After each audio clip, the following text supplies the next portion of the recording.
అరచేత గోరింట ఇంత చక్కని చొక్కకి ఇంకెవరో మొగుడంట రామ చక్కని సీతకి.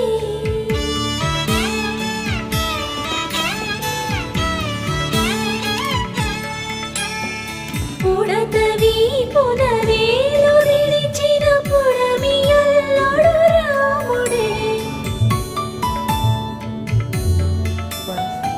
ఎడమ చేతను శివుని విల్లును ఎత్తిన రాముడే ఎత్తగలడా సీత జడను తాళి కట్టే వేళలో రామ చక్కని సీతకి